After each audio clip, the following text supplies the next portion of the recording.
It's time for a new episode of Faith in Fairways with the founder, Brad Thorberg, who after more than 16,000 lessons taught to over 2,000 golfers, has discovered the most forgotten and overlooked part of your golf game that is keeping you from playing your most consistent and confident golf ever. Now, here is your host, Brad Thorberg. Welcome back, friends. Brad here, coming to you, getting into ball toss for a million. We are in our Breaking 90 series, the Code to Breaking 90, and today we're getting into part 2 of the Code 30, 30, and 5. Last week we talked about finding your safe place 30 yards from the edge of the green. Now we're talking about ball toss for a million. What on earth does that have to do with getting within 30 feet of the cup? This will unlock so much simplicity into your short game. It'll be mind-blowing for you as you tune in today. But the simplest way to start looking at your short game is as if you were tossing a ball for $1 million. If you had one chance to toss a ball as close as you could get it and tap it in to win $1 million, how would you toss it? And that is how you should start treating your short game shots. And what you're going to find is it's so much easier to toss the ball low and get it rolling and having control over that than to try to toss the ball really high in the air and watch it plop on the green. So many of us are used to watching the tour players, and you see all these lofty chips and pitches around the green.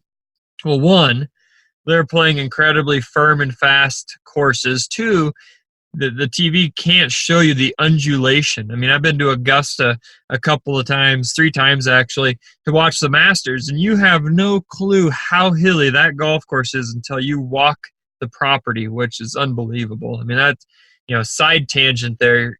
If you ever get the chance, you got to go to the Masters. It is like heaven on earth. But the undulation is so big there that's why you're seeing these high lofty chips. Most of the courses we're playing, we don't have that kind of mounding and undulation and speed and firmness around greens. So you always want to start thinking, keep the ball low. Because if I put you on a flat piece of ground and I stuck a bucket out there, buried it in the ground and said, get the ball in the bucket, you're probably not going to toss the ball 6 foot in the air and have it bouncing 4 or 5 times and then trickle in. You're probably going to just toss the ball about 4 inches off the ground and get it rolling as soon as you possibly can. Why? Because you have more control over direction and speed that way than throwing it way up in the air. So we want to start looking at the second part of our Code to Breaking 90. The goal is to get it within 30 feet of the cup. Now, we've already talked about last week about how to position yourself within 30 yards of the putting surface to give you the simple chip, right? We talked about how it's better to give yourself a whole lot of green between you and the cup than to go after the pin and be short-sighted with very little green to work with, because it goes right into this, part 2 of the code, is we want that amount of green, that excessive green space to toss the ball low and get it rolling, because we have more control than trying to pop it up in the air. More things will go bad. The higher you have to hit it, the bigger the swing, which means the bigger the miss. The bigger the swing, the bigger the miss. You need to remember that. That's, goes all the way back to our first episode talking about swinging at 80% effort. When we can slow things down and shorten things up, our misses get smaller. And golf's a game of bad shots, and the person with the better bad shots wins, right? So if we can have our misses to be closer to the good, now all of a sudden we have the advantage. So you want to start thinking ball toss for $1 million. If you had $1 million on the line, how would you toss this ball? Where would it land? Where would you like to putt from next? So those are things you want to be thinking about. And it doesn't have to be at the flagstick. It doesn't even have to be on the green. Again, our goal is within 30 feet of the cup. So it might be that your next best shot is to be 25 feet away just on the fringe over past the pin because it's on a ridge or whatever. So you might be taking an angle that doesn't have anything to do with where the pin is at, right? I remember watching Padraig Harrington. I don't remember the year, but he won the PGA Championship, I believe it was. It was one of the 4 majors. He was top 5 in the world at the time. So here's one of the best golfers on the planet Earth. Top 5 at that time in the world, in contention on Sunday in a major championship. And I remember he positioned himself. He was short-sighted, right on the edge of a bunker, on a downslope, super tight lie to a highly elevated green. And instead of trying to do some Floppadopoulos off this tight lie, I literally saw one of the best players on the planet grab his putter and putt around the bunker to the front, only to putt up and tap it in and move on about his business. And I think it was a par 5, so I think he took par still, but he saved par. But he putted from off the green, and he didn't even go at the hole. He went around the bunker. He putted way out to the left, and he lagged it up, and he knocked it in and moved on about his par because he knew if he tried to flop it over that, a lot of bad could happen off a downslope tight lie, and he hadn't been successful. So he was playing again to previous episodes. He was playing with what he had, what he was confident with, and he took a strategy that gave him the best chance to save par or to take double bogey out of play. And for you guys trying to consistently break 90, that's all we're trying to do. We're trying to take double out of play. We're trying to find what's the best way to make pars and bogeys. So when you start looking at this, when you start putting yourself 30 yards, in that safe place, when you're within 30 yards of the putting surface, how do we need to hit this next shot? For a lot of you, if you're close enough, you're probably better off with the putter than chipping, period. I remember, one of the only tips Jack Nicklaus got from Arnold Palmer's before one of the U.S. Opens, and Jack was sitting there hitting little chip and runs off the edge of the green, and Arnie came up and said, "What are you doing?"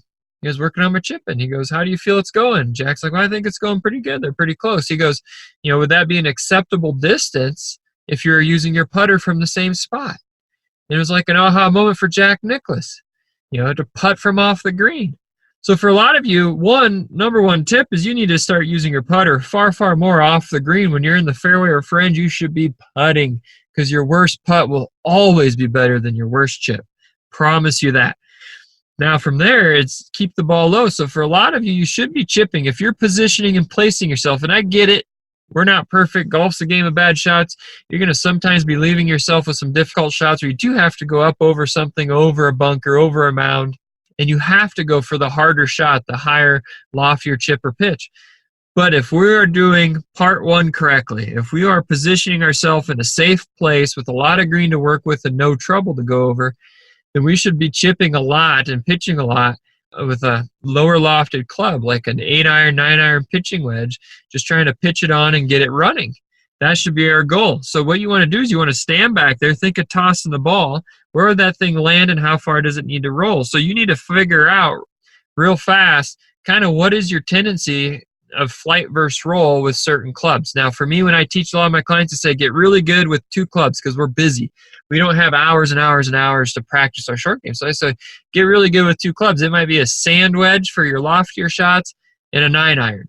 So say it's a sand wedge and 9-iron. Before you're around a golf, you want to find a flat stretch of green, and you want to hit a few of these little chips and runs and get a sense of, all right, it's kind of flying 1/3, rolling 2/3, or it's flying 1/2, rolling 1/2 with my sand wedge, and it's flying 1/4, rolling 3/4. Because what that's going to do is it's going to give you the tools to succeed in the short game side of your golf game when you get out there to take the test on the golf course.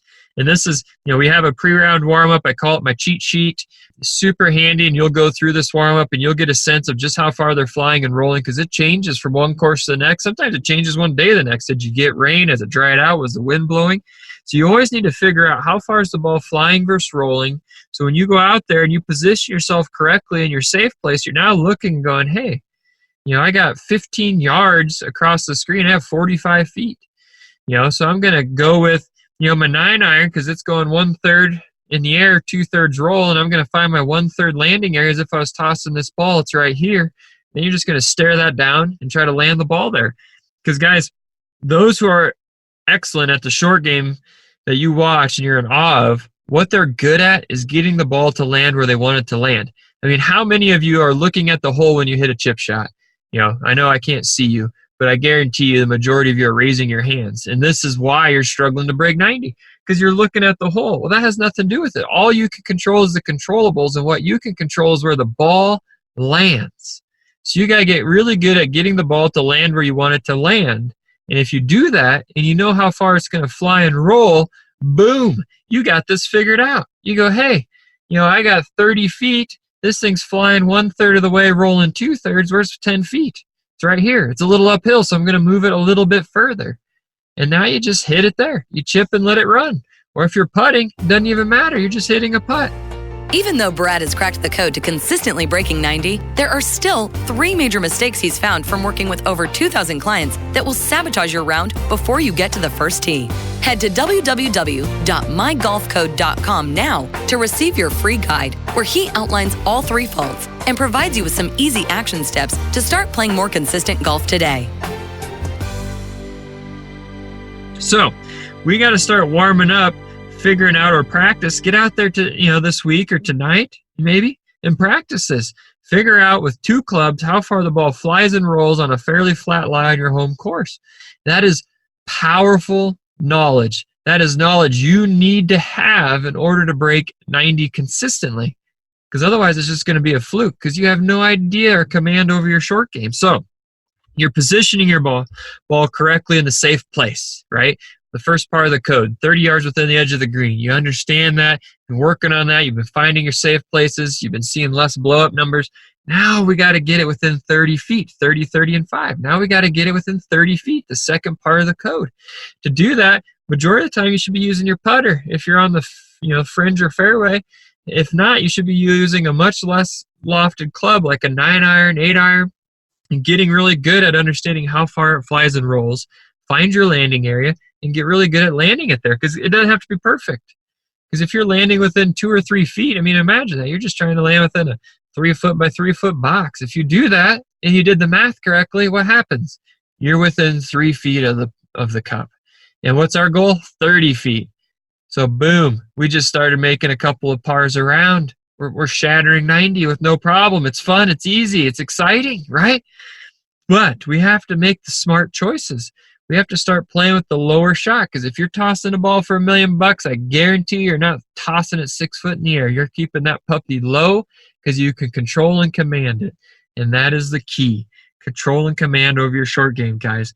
So you want to really make sure you're picking the lower club and you have a great understanding of how far it's flying and rolling, and you're focusing only on where you want it to land, not where the cup is. How many people tell me, I always hit it over, I always hit it past, I always hit it past? Well, that's because you're looking at the cup, so you're flying it way too far and it's rolling past. Or you're looking at the cup like it's, some sort of point you can't go past, and you're coming up short because you're landing it too short because you're focusing on the ball not going past that point. It's the same issue because you're looking at the cup and you're not looking at where you want it to land. If you're confident because you've been practicing and you know how far the ball flies and how far it rolls, and you know that ratio, and you're getting good at hitting your landing spot, you're going to get really good at chipping balls inside 30 feet. And our goal is only inside 30 feet, but what's going to happen is you're going to get really good at getting balls inside 10, guys. And if you get balls inside 10 feet of the cup, you're going to start making 6 to 7 out of 10 of those putts, because that's what the average amateur makes, right? It's not that you can't make it, it's just you're not getting there often enough to make it because you're not doing the first 2 steps of the code correctly. So find your safe place and start putting. And if you can't putt, choose the lower lofted club, do the math, get it to hit your landing spot, and get it there. But you're going to have to practice it, guys. So again, before you can even start implementing these first 2 parts of the code, you're going to have to make sure you're not doing the 3 biggest mistakes I'm seeing most of you do, that sabotage you around before you even get to the first tee. So later on, in this episode, you want to make sure, get to that website and you get the 3 biggest mistakes download with some key pieces in there to help get you set up for success before you even get to the first tee box. That's number 1. Number 2, you got to start practicing your chipping. So I'm going to give you the number 1 drill that I have found to improve people's short game when chipping and pitching. And it's not, groundbreaking here, guys. It is literally practicing hitting your landing spot. That is what the drill is. It's the towel drill. What you're going to do is you're going to get a towel that's roughly, you can get like a beach towel and fold it in half. So it's roughly about, 1.5, 2 feet by 1.5, 2 feet. And you're just going to lay it down. You can do this in the yard. You can do it in the basement. You can do it at the golf course. You don't have to worry about where the cup is. Go to the practice screen, throw some balls out in the rough and the fringe, and lay that towel down and get really good at getting your 9 or 8 iron to land on that towel. And you can work with your sand wedge too, because again, you want to get really good with 2, but especially the lower lofted club, because that's what you should be using the vast majority of the time. Because someone who consistently break 90, someone who shoots 88, 89 on average is only having 2 or 3 birdie putts in a round. So that means you're having to chip and pitch 15, 16 times. And if you get really good at positioning yourself in your safe place, the first part of the code, that means, out of those 15, 16 chip shots, hopefully majority, right? 14, 15 of those should be with your lower lofted club because you put yourself in a great position, or you should be using a putter. Only once or twice should you be having to use a high lofted club around a green if you're doing the first part of the code correctly. So if we practice this, here's the drill. You're going to get that beach towel, you're going to fold it in half. You're going to lay it out on the putting surface or in your backyard, and then you're going to pace off, 5 paces, right? And if one of your paces is a yard, that's 5 yards. That's 15 feet, right? If I do my math correctly, 3 feet in a yard, 15 feet. So you're 15 feet out. So now hey, this is for 15 feet. Now you pace off, 6 or 3, but you're just getting really good at going through a routine of doing 1 or 2 practice motions, looking at the towel. You want to be looking at the towel. That's a key. Going to repeat that. Look at the towel in your practice motions because you're using hand-eye coordination, depth perception. Then you're just going to step up, take your eyes from your landing spot or that towel back to the ball and go. In less than 3 seconds, you should be hitting that, trying to plop it on the towel. And just start keeping track. How many times? Now, if you are doing this, you should get really good at hitting that towel. Guys, I've seen some good players who shoot in the low 80s with ugly, ugly mechanics. I mean, I've seen it all. In 16,000 lessons, I have seen some of the most craziest short game motions you could imagine.